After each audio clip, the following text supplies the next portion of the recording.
Part 3. So you've got your list that you needed for your week. You've got it down to what you've got to get, what you don't have.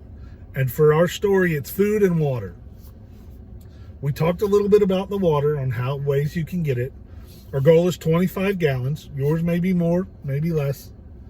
But for here, we're doing 25. So you've decided that you're going to go to China Mart and you're going to get, they've got 5-gallon water jugs in camping.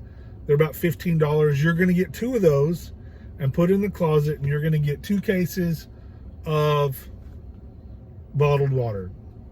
Okay? So that's your goal. Now, that's $30-40. So that brings in our next thing that you need to decide is, we're going to be working on this. So we're going to tackle the water. That's our current goal. Work on that, but at the same time, you need to decide on a budget. How much can you afford right now to prime the pump, to pick up a couple things, and then how much can you budget consistently to work on your preparedness goal? Your goal of a week being without services. Well, that may be $1 a week, which we can make that happen with $1 a week. It may be $10 a week. It may be $20 a week. Whatever that is, you need to set that budget and maintain it. Don't not pay the light bill for a month because you want to get XYZ. We don't need to do that. That's not healthy. Yes, sometimes that sense of urgency overtakes us all, and we're like, oh no. Save that mindset for times that it's important. So my budget is $20 for every 2 weeks, which is not a lot. That I don't drink coffee, but I equate that to a few coffees in the morning that other people get at the coffee shops. Skipping lunch a day or 2 a week, I can come up with $20 without a whole lot of painful sacrifice.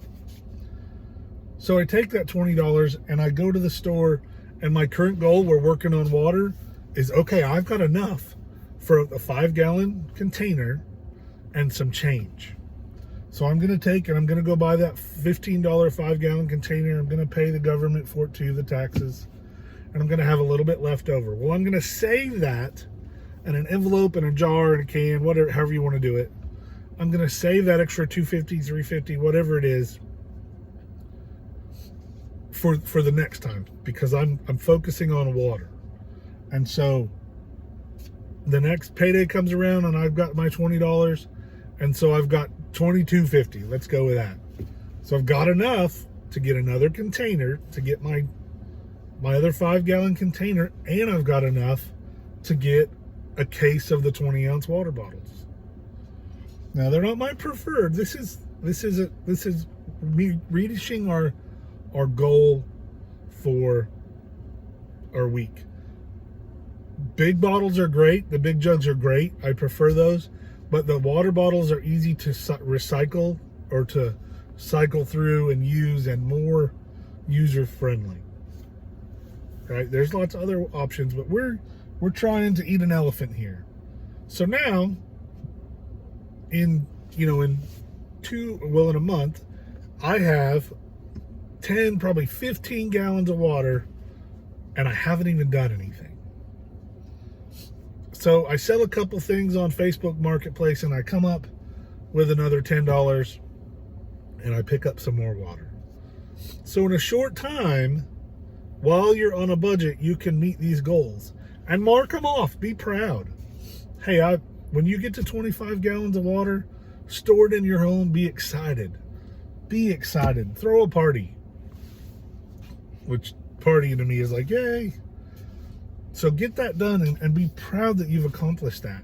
And draw a line through that, or circle it, or highlight it that it's done.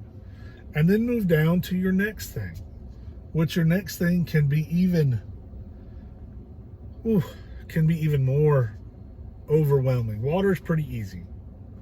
Now there's how to sanitize it and how to get it from other places, and that's great. And some of that includes, while we're talking about water, is, well, what if you do have a creek in your backyard, or a pond, or you live right on the lake or the river?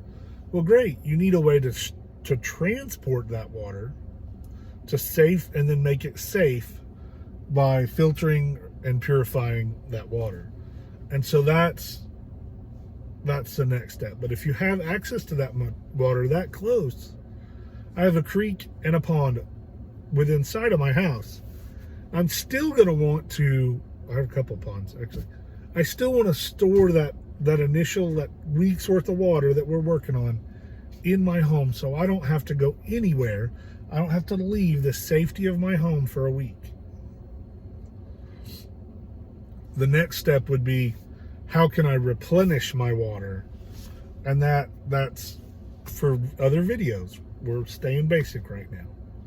So this is our third video. I'm going into food next. I'm trying to keep them under 6.5 minutes. So I'll see you in a day or two. Let's get ready.